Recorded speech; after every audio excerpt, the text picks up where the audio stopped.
오늘 하나님께서 우리에게 주신 말씀은 누가복음 6장 39절에서 49절까지 말씀입니다. 말씀의 제목은 산상수훈의 핵심입니다. 산상수훈의 핵심. 산상수훈이 뭔지를 간단히 여러분이 이해하고 오늘 말씀을 같이 나누면 좋겠습니다. 산상수훈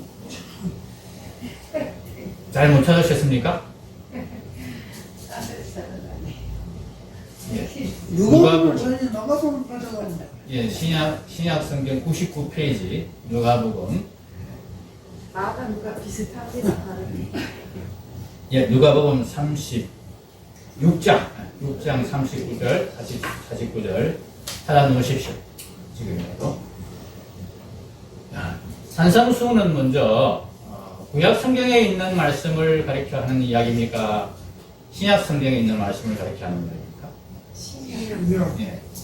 산상수훈이라는 산 위에서 베풀어 주신 말씀이다, 교훈이다, 그런 뜻입니다. 산상수훈. 매산자, 위상자, 드리우리 숫자, 교훈 훈자. 산 위에서 베풀어서 그렇게 우리에게 주신 교훈의 말씀이다. 그런 뜻입니다. 누가요? 베드로가? 아니죠. 예수님이 그렇게 해주신 산 위에서 베풀어 주신 말씀, 그런 뜻입니다. 이 산상수훈은 누가복음에도 있고 마태복음에도 기록되어 있습니다. 그런데 오늘 누가복음을 가지고 산상수훈의 핵심을 여러분에게 말씀을 드리는 것은 누가복음이 산상수훈의 내용면으로는 오히려 마태복음보다 적습니다. 마태복음은 마태복음 5장, 6장, 7장 이 세 장에 걸쳐서 산상수훈을 쭉 기록해 놨습니다. 양이 훨씬 더 많습니다. 그런데 누가복음 어디서부터 기록이 됐냐 하면은 6장 한 장에, 그것도 전체도 아니고 6장 일부에만 산상수훈이 기록되어 있습니다. 어디서부터냐 하면 6장 20절부터 6장 49절. 오늘 우리가 읽은 본문은 이 6장인 누가복음에 기록된 산상수훈의 마지막 부분. 근데 왜 이 적은 분량으로 기록된 산상수훈을 가지고 산상수훈의 핵심을 여러분에게 말씀을 드리느냐? 이 적은 분량이지만은 전체적으로 압축해서 기록해 놓아서 전체적인 모양을 우리가 더 잘 볼 수 있게 주었습니다. 많이 있으면 그게 핵심이 뭔지 잘 못 볼 수가 있습니다. 그렇죠? 여기도 봐야 되고 저기도 보고 막 이렇게 하다 보면은 이 핵심이 뭐지? 하기 잘 안 되는데 누가복음은 짧게 압축해서 기록해 놨기 때문에 쭉 읽으면서 이게 핵심이 뭐다 하는 것을 알리 알아챌 수 있습니다. 그래서 누가복음으로 산상수훈의 핵심을 우리가 한번 확인해 보자 하는 것입니다. 복음서에는 예수님에 대해서 기록해 놓았습니다. 복음이라는 말 자체가 예수님이라는 뜻입니다. 예수님에 관한 모든 것이 복음입니다. 예수님의 태어나심, 예수님의 자라심, 예수님이 장성해서 이제 활동하신 것, 그리고 예수님이 활동하신 그 상황들, 여건들, 환경들, 예수님 주변의 사람들, 이 모든 것이 예수님과 관련된 복음입니다. 그리고 예수님이 생각하신 것, 예수님이 감정적으로 느끼신 것, 예수님이 말씀하신 것, 예수님이 행동하신 것, 이 모든 것들이 복음서에 기록된 내용입니다. 그 모든 것들이 복음이라는 이야기죠. 예수님이 다 복음입니다. 그 중에서도 복음서에서 가장 중요하게 그리고 많이 기록된 부분이 무엇이겠습니까? 예수님의 어떤 부분을 가장 많이 기록해 놓았겠습니까? 그렇죠. 예수님의 말씀, 예수님의 행동, 예수님의 생각, 예수님 주변 사람들, 예수님의 환경, 이런 것들도 기록되어 있습니다만은 예수님이 하신 말씀이 가장 많이 기록되었고 그것이 중심이 되어 있는 것이 복음서입니다. 그래서 예수님의 말씀이 우리에게 가장 중요한 사실상 복음입니다. 우리가 예수님을 알고 예수님을 본받고 예수님이 우리 안에 살아계시면서 우리가 예수님을 닮아가게 될 때에 우리가 복된 자가 되는 것이고 우리가 복된 하나님 나라를 상속받는 상속자가 됩니다. 그래서 예수님 복음이에요. 그런데 그 예수님을 닮아가고 우리가 예수님을 소유하게 되는 과정에서 이 믿음의 과정에서 가장 중요한 부분이 예수님의 뭐예요? 말씀이라는 것입니다. 말씀. 그 예수님의 말씀 중에서 그 말씀을 기록한 성경책이 뭐라고요? 복음서. 네. 이 복음서에 기록된 예수님의 말씀 중에서 가장 핵심적이고 중요한 말씀을 꼽으라면 여러분은 무엇을 꼽겠습니까? 복음서에서 생각나는 말씀 중에서 예수님 말씀 중에서 복음서에 기록된 말씀 중에서 이게 제일 중요해. 컨닝으로 산상수. 예, 뭐 이게 눈치로 때려잡아야 됩니다, 그죠? 예. 산상수훈을 다른 말로 산상보훈이라 합니다. 보배로운 교훈이다 그런 뜻입니다. 예수님이 여러 교훈을 하셨는데 여러 말씀을 하셨는데 그 중에서도 보배가 되는 말씀이다 그런 뜻입니다. 물론 다른 생각을 가지고 계신 분들도 있습니다. 아니다, 이게 더 중요하다 생각하는 분들도 있을 수 있습니다. 그런데 상당히 많은 분들이 동의하기를 이 산상수훈이 예수님의 말씀 중에서 복음서의 말씀 중에서 제일 최고의 말씀이다. 보배로운 말씀이다. 이렇게 생각들을 한단 말입니다. 그만큼 중요한 말씀이라는 뜻이죠.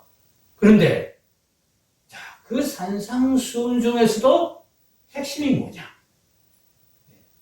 산상수훈이 그만큼 중요한 말씀이면 그것의 핵심, 그것의 진짜 의미, 그것에서 우리가 정말 받아야 되는 엑기스의 말씀, 그게 뭐냐? 이것을 아는 것은 너무도 중요한 일입니다.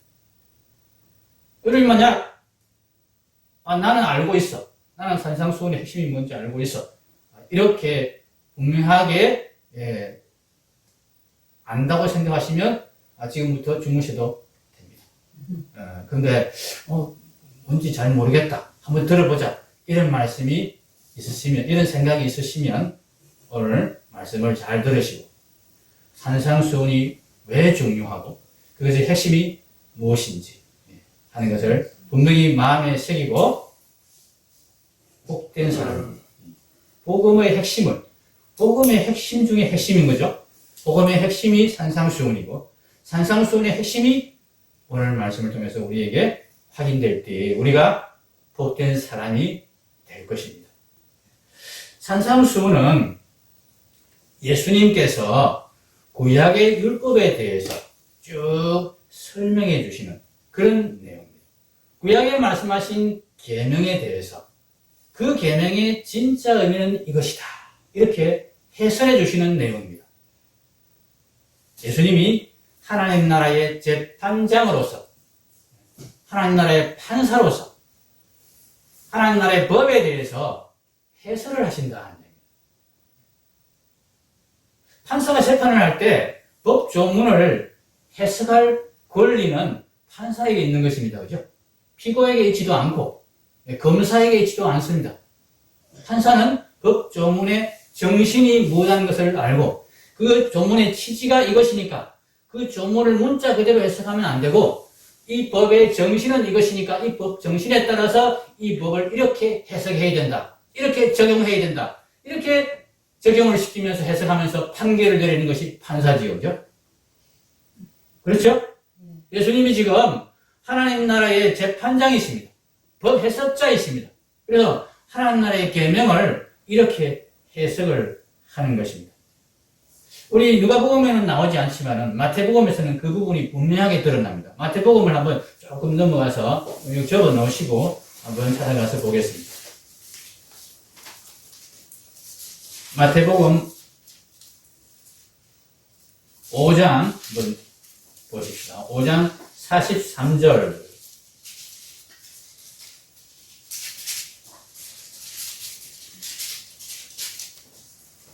마태복음 5장 43절 같이 읽겠습니다. 또 내 이웃을 사랑하고 내 원수를 미워하라 하였다는 것을 너희가 들었으나 나는 너희에게 이르노니 너희 원수를 사랑하며 너희를 박해하는 자를 위하여 기도하라. 아멘. 여기까지. 지금 두 절 읽었는데 앞에 절은 뭡니까? 구약 성경에 기록되어 있는 율법입니다. 또 내 원수를 사랑하고 내 원수를 미워하라 하였다는 것을 너희가 들었으나 이게 율법 전문에 문자적으로 주어진 하나님의 계명입니다. 그런데 이 계명을 예수님은 어떻게 해석을 하시느냐? 나는 너희에게 이르노니 너희 원수를 사랑하며 너희를 박해하는 자를 위하여 기도하라. 이웃은 사랑하고 원수는 미워하라 그랬다. 그러니까 원수는 마음대로 미워해도 된다. 이렇게 해석하는 자들에게 하나님이 그 계명을 주시는 본래의 뜻은 그거 아니다.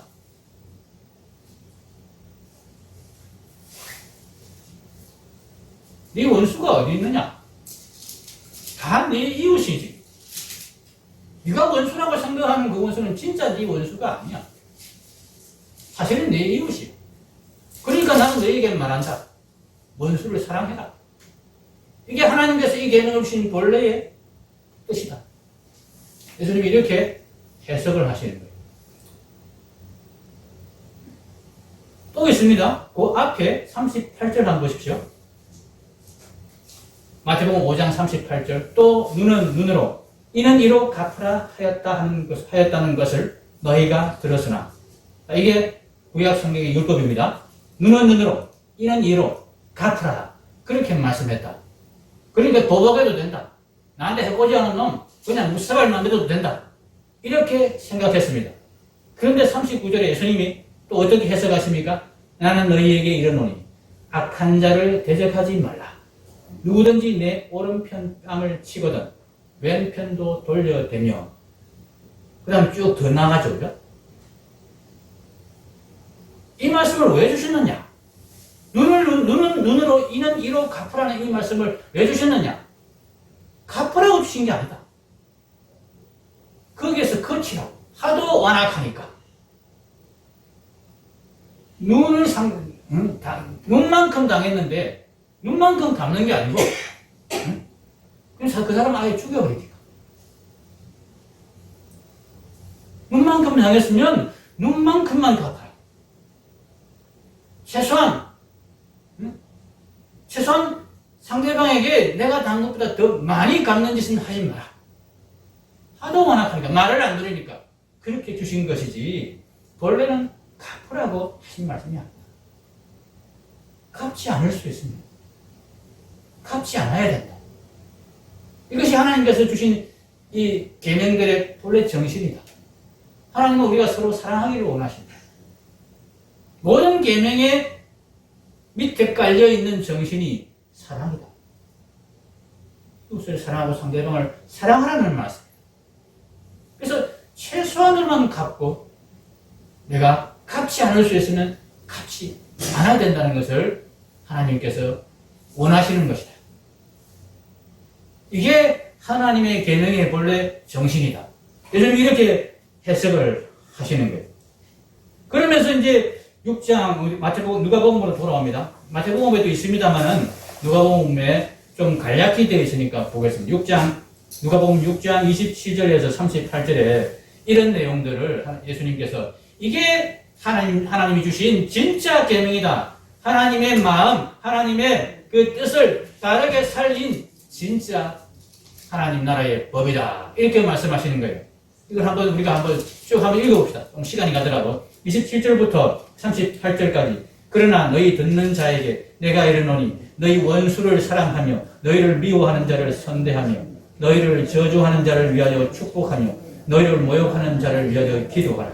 너희의 입감을 치는 자에게 젖뺨도 돌려대며 내 겉옷을 빼앗는 자에게 속옷도 거절하지 말라. 내게 구하는 자에게 주며 내 것을 가져가는 자에게 다시 달라 하지 말며 남에게 대접을 받고자 하는 대로 너희도 남을 대접하라. 너희가 만일 너희를 사랑하는 자만을 사랑하면 칭찬받을 것이 무엇이냐? 죄인들도 사랑하는 자는 사랑하느니라. 너희가 만일 선대하는 자만을 선대하면 칭찬받을 것이 무엇이냐? 죄인들도 이렇게 하느니라. 너희가 받기를 바라고 사람들에게 구워주면 칭찬받을 것이 무엇이냐? 죄인들도 그만큼 받고자 하여 죄인에게 구워주느니라. 오직 너희는 원수를 사랑하고 선대하며 아무것도 바라지 말고 구워주라. 그리하면 너희 상이 클 것이요 또 지극히 높으신 이의 아들이 되리니 그는 은혜를 모르는 자와 악한 자에게도 인자하시니라. 너희 아버지의 자비로우심 같이 너희도 자비로운 자가 되라. 네, 여기까지입니다. 네, 이 말씀을 제자들이 들었습니다. 우리도 들었습니다. 어떤 생각이 드십니까? 나 못해. 네, 제자들이 대낙심했을 것입니다. 벙 쪄가지고 아니 도대체 누가 이 법을 지킬 수 있단 말인가? 우리에게 이 법을 지키고 하나님 나라의 계명을 지켜서 하나님 나라 백성이 되라고 지금 하시는 말씀인가? 예수님 도대체 어쩌라는 말입니까? 이런 생각이 들었을 것입니다. 제자들도 마찬가지였고 우리도 그렇습니다. 그래서 예수님께서 오늘 본문의 말씀을 꺼내신 것입니다. 예수님께서 하나님 나라 법 지키라고 이런 계명을 주신 거 아닙니다. 이런 계명을 해석해 주신 거 아닙니다. 진짜 계명은 그 계명의 정신은 이것이다 이야기를 해주시면서 너희들 이거 알아서 다 지켜. 지키면 하나님 나라 들어오고 아니면 다 탈락이야. 이렇게 말씀하기 위해서 주신 것이 아니라는 거예요. 왜냐하면 이 말씀을 주시기 전에 하신 말씀과 이 계명들을 해석해 주신 다음에 하신 마지막 결론의 말씀들이 예수님의 진짜 의도를 드러내고 있기 때문에 그렇습니다. 산상수훈의 제일 첫머리에 나오는 말씀. 중간 부분은 마태복음과 누가복음의 내용이 많이 다릅니다. 마태복음이 훨씬 양이 많고 누가복음은 조금 되어 있습니다. 그런데 첫 부분과 마지막 부분은 동일합니다. 그만큼 이 첫 부분과 마지막 부분이 중요하기 때문에 동일하게 기억이 된 것입니다. 산상수훈의 첫 부분이 무엇입니까? 팔복입니다. 팔복. 팔복 많이 들어보셨죠? 팔복. 팔복. 자, 우리 누가복음에도 나와 있습니다. 자, 보시죠. 20절. 6장 20절. 예수께서 눈을 들어 제자들을 보시고 이르시되 너희 가난한 자는 복이 있나니 너희 하나님의 나라가 너희 것이며 지금 복에 대해서 말씀하시는데 가난한 자가 복이 있다. 두 번째로 줄인 자가 복이 있다. 미움을 당한 자가 복이 있다. 그렇게 말씀하십니다. 마태복음에서는 이것을 8가지로 말씀했죠. 근데 요약해서 말씀해 놓은 거예요. 누가복음에서. 한 가지를 요약하면 가난한 자가 복이 있다. 그 말씀입니다. 가난한 자. 애통하는 자가 복이 있다. 그 말씀입니다. 하나님 나라의 법을 지킬 수 없는데 지킬 수 없는 이 법 때문에 이 계명을 두고 사람들이 태도가 둘로 나눠집니다. 하나 지킬 수도 없는 말 하네. 황당한 이야기 하네. 아, 쉬어버려. 나는 관심 없어. 나는 그런 거 안 들을래. 이렇게 그냥 관심에서 꺼버리는 사람들이 있고요. 이것을 지켜야 되는데 이것을 지킬 수 없는 나는 어떻게 될 것인가? 하나님 나라의 계명을 지키지 못하면 그 하나님 나라에 들어갈 수가 없는데 영원한 멸망에 처해질 수밖에 없는데 나는 도무지 이 하나님 나라의 계명을 지킬 수 없으니 나는 어떻게 하면 좋은가? 내게는 아무 소망이 없네. 나를 이 절망에서 구해줄 수 있는 분이 누구신가? 나를 이 절망에서 구출해주는 방법이 없는가? 그 길은 무엇인가? 이러면서 애통하고 자신이 정말 망했다는 생각을 가지고 그것 때문에 아파하고 힘들어하는 마음, 이것을 가난한 마음이다. 애통하는 마음이다. 그렇게 말씀하신 것입니다. 예수님께서 왜 이렇게 제자들의 길을 죽이는, 사실상 율법을, 구약의 율법 그대로만 지키는 것도 우리에게는 너무나 불가능한 일입니다. 여러분, 십계명 그대로 다 지키십니까? 십계명대로 구약의 율법입니다. 그런데 예수님은 그것을 뛰어넘어서 하나님의 그 사랑의 마음을 가지고 율법을 더 확대 해석해서 지키라고 말씀을 하시니까 절망할 수밖에 없는 제자들입니다. 근데 예수님이 절망하라고 그 말씀을 주신 거예요. 너희가 이 계명을 지킬 수 없음에 대해서 절망하고 애통해하고 그렇게 가난한 마음이 될 때에 그때에 출발하는 것이다. 거기서 출발하는 것이다. 거기서 희망이 생기는 것이다. 이렇게 말씀하기 위해서 예수님이 제자들에게 이 계명들을 확대 해석해서 들려주신 것입니다. 이 법을 지키기 위해서. 이 법을 지켜야 되는데 이 법을 지키기 위해서 먼저 가져야 되는 마음이 뭔가? 애통하는 마음, 가난한 마음이다.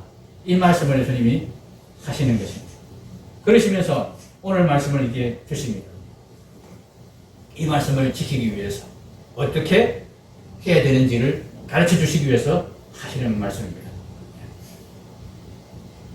이 말씀을 지키기 위해서는 먼저 자신이 이 계명을 지킬 수 없는 사람, 지킬 수 있는 능력이 자신에게 절대로 없다는 것을 인정하는 것이 먼저 필요하다. 이렇게 가르쳐 주십니다. 오늘 말씀 39절 같이 읽겠습니다. 또 비유로 말씀하시되 맹인이 맹인을 인도할 수 있느냐? 둘이 다 구덩이에 빠지지 아니하겠느냐? 지금 누구에게 이 말씀하십니까? 누구 보고 지금 맹인이라고 그러시는 겁니까? 바리새인들 보고 하시는 말씀 아닙니다. 제자들에게 하시는 말씀입니다. 산상수훈은 기본적으로 제자들에게 하시는 말씀입니다. 그 제자들 중에서 또 특별히 12명을 뽑아가지고 사도로 세우신 다음에 그 사도와 함께 있는 제자들 무리에게 지금 특별한 말씀을 주신 것이 산상수훈입니다. 이 계명을 지켜야 돼. 너희가 원수를 미워하고 네 이웃을 사랑하는 그 정도로 하나님 나라에 들어갈 수 없다. 하나님의 진짜 계명은 원수까지도 사랑하는 것이다. 누가 그걸 지킬 수 있어요? 지킬 수 있다.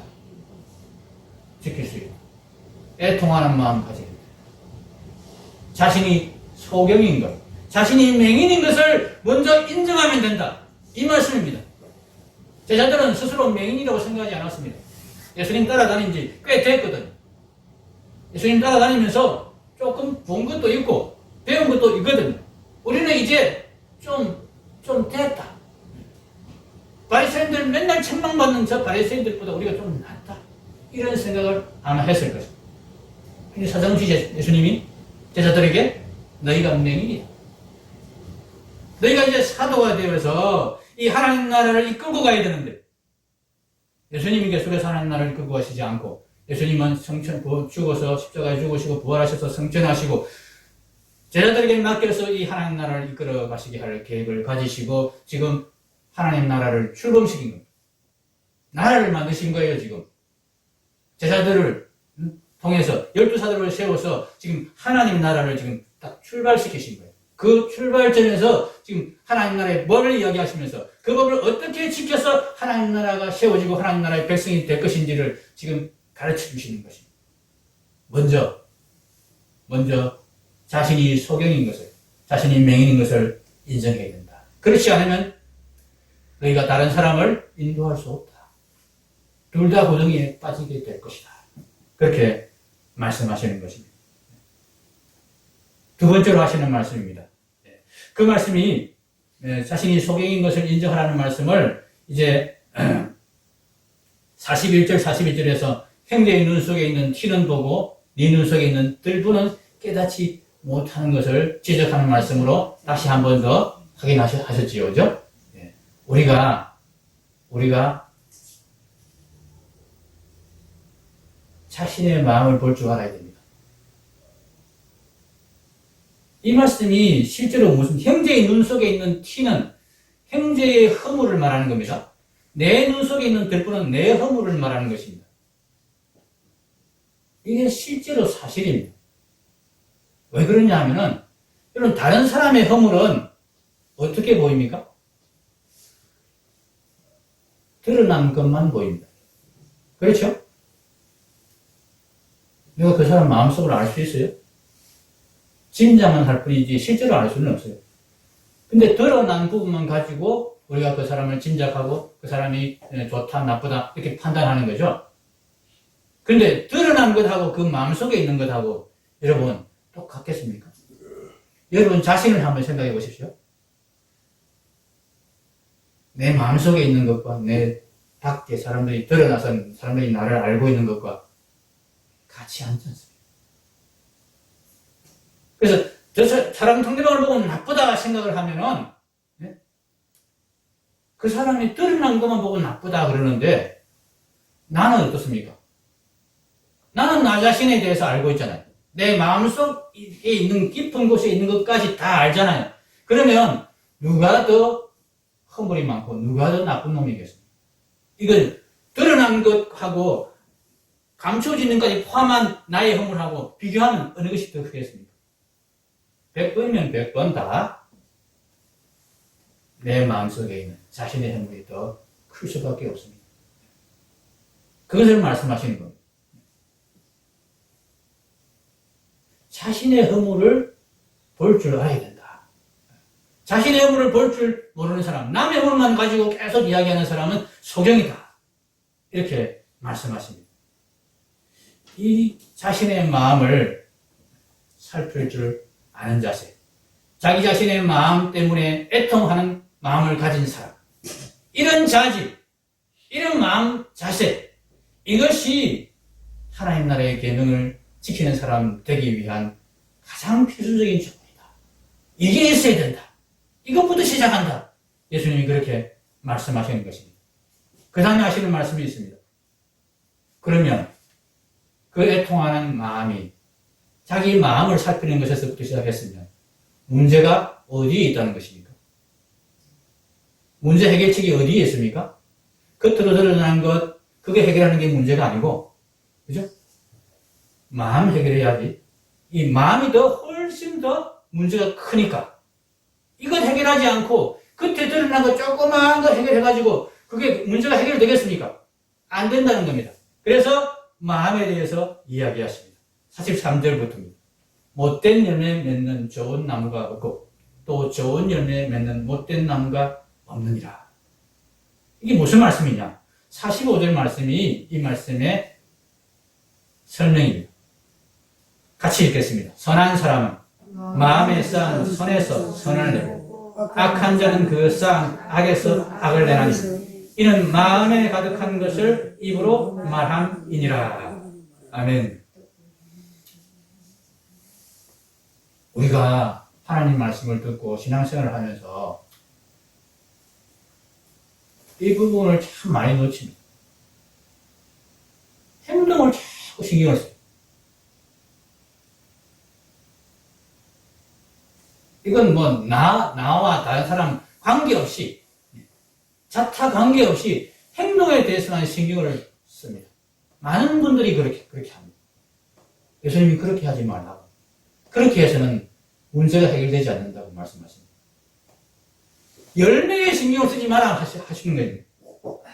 43절에 못된 열매 맺는 좋은 나무가 없고 좋은 열매 맺는 못된 나무가 없느니라. 여기 열매가 중요하다는 말씀입니까? 나무가 중요하다는 말씀입니까? 네. 좋은 열매 맺으라고 애쓰지 말고 못된 열매 맺었다고 통탄하지 말고 그 전에 뭐 하라는 이야기입니까? 좋은 나무가 되면 저절로 좋은 열매를 맺는다.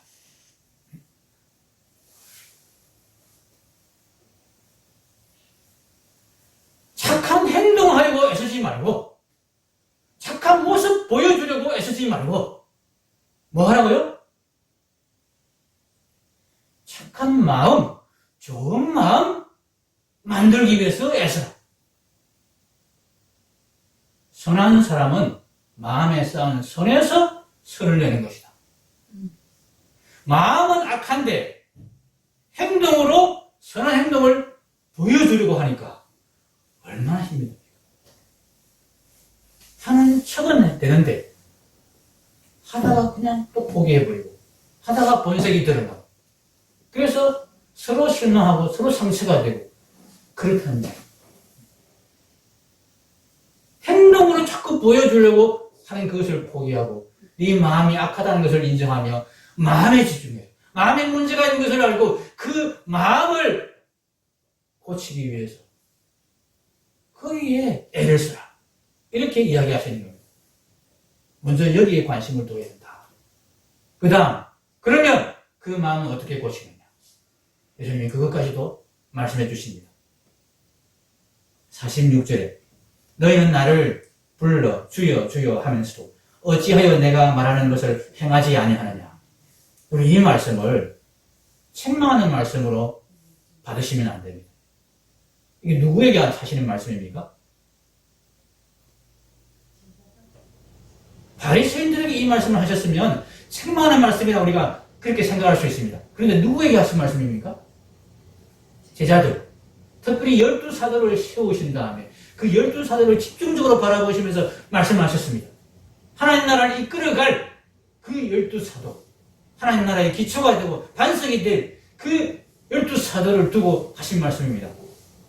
지금 산상수훈 전체를 말씀하시면서 너희가 이 계명을 지켜야 되는데 이 계명을 지키기 위해서 왜 내게 나와서 내 말을 듣고 그 말을 행하는 이 길을 따르지 않느냐, 그 말씀입니다. 47절 말씀, 내게 나와 내 말을 듣고 행하는 자마다 누구와 같은 것을 너희에게 보이리라.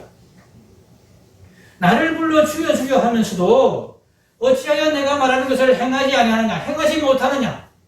그 이유가 내게 나와 내 말을 듣고 행하지 않기 때문이다. 앞에서 말씀하신 이 마음의 이야기하고 연결되어 있습니다. 그러면서 48절에 내게 나와서 내 말을 듣고 그리고 내 말대로 행하는 그 자는, 그 사람은 이런 사람이다. 이런 사람과 똑같다. 48절 같이 읽겠습니다. 집을 짓되 깊이 파고 추출을 반석 위에 놓은 사람과 같으니. 네, 여기까지만. 예수님께 나와서 예수님의 말씀을 듣고 그리고 그 말씀을 행하게 되는 자는 어떤 사람과 같으냐? 집을 짓되 깊이 파고 주추를 반석 위에 놓은 사람과 같다.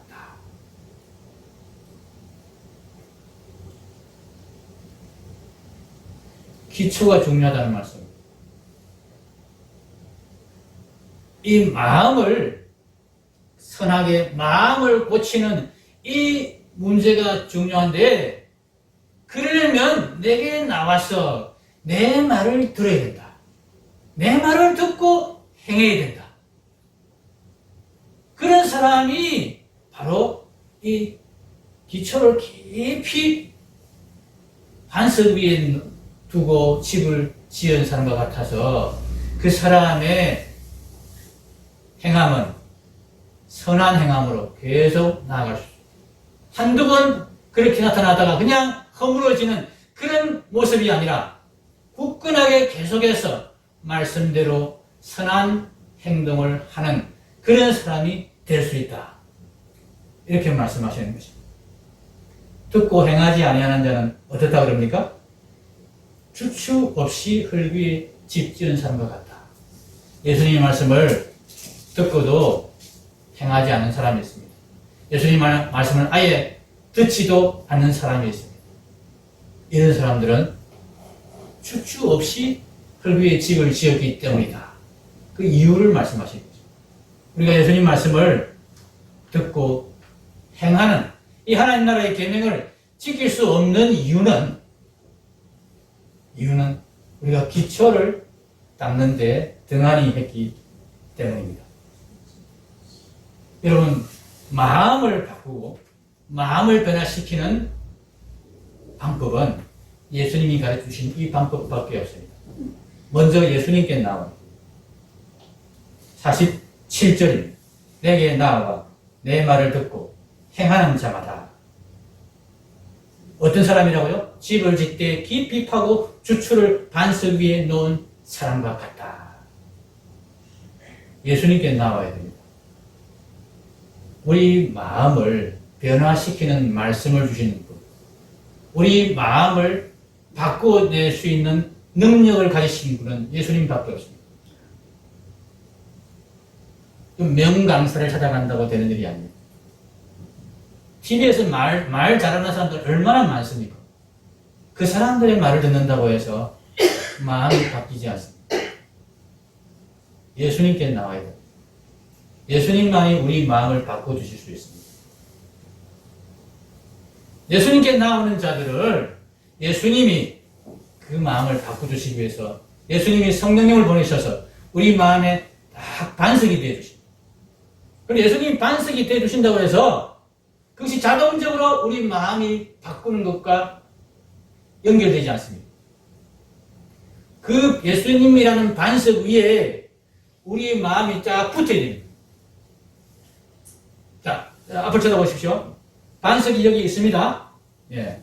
우리 마음이 이 반석, 예수님이신 반석 위에 딱 붙어서 기초가 여기 반석 위에 딱 놓여져야 됩니다. 그러면 이게 이 마음이 흔들리지 않는 겁니다. 이 마음이 요동하지 않는 겁니다. 예수님 지금 이 말씀을 하시는 거예요. 이 마음이 예수님이라는 반석에 딱 붙게 되기 위해서 뭐 해야 되느냐? 예수님의 말씀을 들어야 됩니다. 예수님의 말씀으로 우리 마음을 채워야 된다는 이야기입니다. 예수님의 영과 예수님의 말씀은 밀접하게 연관이 되어 있습니다.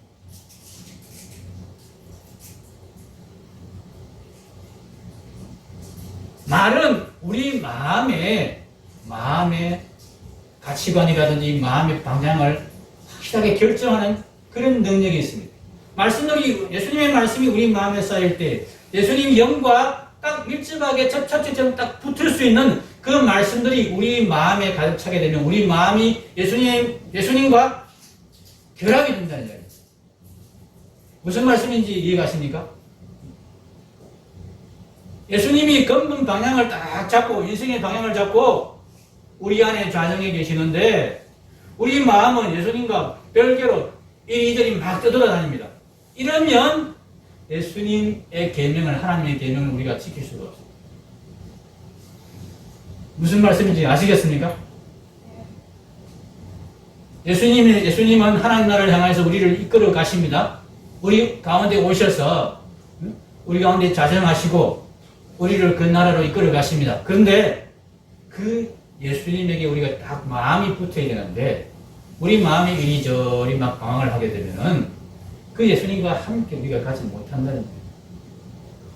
이 마음이 예수님께 붙어 있지 않으면 우리 마음이 정함이 없고 우리 마음이 선한 마음으로 딱 기초가 잡혀 있지 않으면 우리 행동은 어떻게 됩니까? 선한 마음에서 선한 행동이 나와. 악한 마음에서 악한 행동이 나와. 우리의 마음을 잡아야 돼요. 이 마음을 잡기 위해서 예수님께 딱 붙어 있도록 그렇게 마음을 잡는 방법이 뭐라고요? 예수님 말씀을 자꾸 듣는 거예요. 예수님 말씀을 자꾸 듣는 거예요. 명강사 이야기 듣는 거 아니고 TV 드라마 계속 들으면서 그 사람들 이야기 듣는 거 아니고 예수님 말씀 들어야 된다. 그래야 예수님과 딱 붙게 됩니다. 든든하게 딱 붙게 됩니다. 그럴 때에 우리의 마음에서 선한 열매들이, 선한 행위들이 자연스럽게 나오게 된다는 말씀입니다.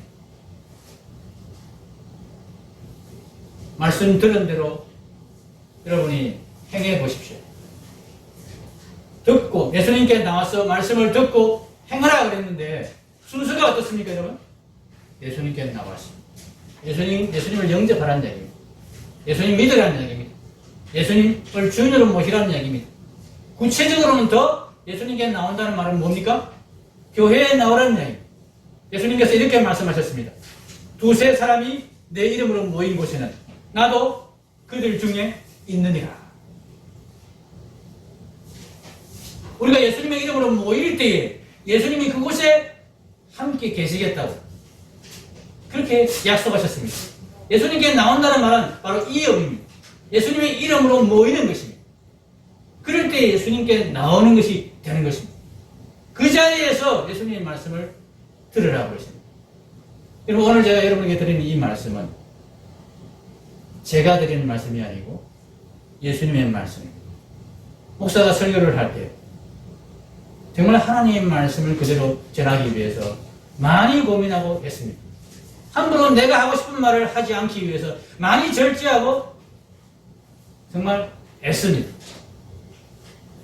그래서 여러분은 목사가 설교를 하지만, 사람인 목사가 설교를 하지만, 이 교회 중에서 두세 사람이 예수님의 이름으로 모인 이 자리에서 하는 목사의 말씀이 예수님의 말씀으로 여러분은 받을 수 있어야 됩니다. 그렇지 않다고 여겨지면 둘 중에 하나를 하셔야 됩니다. 목사를 쫓아내든지, 저 목사가 예수님 말씀을 하지 않고 자꾸 엉뚱한 말, 자기 하고 싶은 말 하네? 안 되겠어. 쫓아내든지. 목사를 쫓아내기 힘들면 여러분이 교회를 떠나시든지 다른 교회로 옮기시든지 그러셔야 됩니다. 이 부분은 분명히 제가 말씀드립니다. 뭐 우리가 마음에 안 들고 뭐 음식이 맛이 없고 뭐 다른 조건이 안 좋고 그런 걸로는 교회를 떠나서는 안 됩니다. 절대로 안 됩니다. 그런데 하나님의 말씀이 선포되지 않는 교회는 교회가 아닙니다. 그때는 분명히 결단하셔야 됩니다. 여러분이 그걸 분별할 수 있으셔야 됩니다. 왜냐하면 그것이 내 생명이기 때문에. 예수님께 나와서 예수님의 말씀을 들어야 하나님의 계명을 지킬 수 있게 됩니다. 그래야 천국 백성이 됩니다. 이게 산상수훈의 핵심입니다. 산상수훈의 핵심은 너희가 너희 힘으로 이 계명을 지켜내야 좀 들어간다. 그것이 아니고 너희가 못 지키지. 애통하는 마음이 들지. 그 애통하는 마음으로 내게 나와서 내 말을 들어야 된다. 그러면 너희가 이 계명을 지킬 수 있게 된다. 이 말씀입니다. 복음서의 핵심이 산상수훈이고 산상수훈의 핵심이 바로 이 말씀이라는 것 기억하면서 그래서 이 말씀이 오늘 말씀이 바로 복음입니다. 예수님께 나와서 예수님 말씀 들어야 하나님의 계명을 지킬 수 있는 자가 된다. 나로서는 절대로 지킬 수 없는 나는 소경이요, 나는 절발이요, 나는 가난한 자이기 때문에 애통하는 마음으로 예수님 붙들고 예수님 말씀 듣는 일에 내 전심을 다해야 된다. 그렇게 하다가 예수님 말씀대로 행동이 안 된다? 어떻게 합니까? 안 돼? 아니고요. 내가 예수님 말씀을 아직 제대로 안 들었네. 다시 처음으로 돌아가야 됩니다. 행동으로, 행위로 안 되면 그 행동을 자꾸 다시 고치려고 연습하는 게 아니고 말씀으로 다시 예수님 앞으로 다시 돌아와서 아직까지 내가 예수님의 말씀을 내 마음에 온전히 담지 못했다. 말씀을 더 확실하게 담아야 되겠다. 그러면서 말씀을 듣고 예수님 앞에 나오는 이 일에 전념하는 것입니다. 그것이 복음입니다. 예수님 말씀을 들어야, 예수님께 나와 예수님 말씀을 들어야 산다. 이것이 복음입니다. 기도하겠습니다.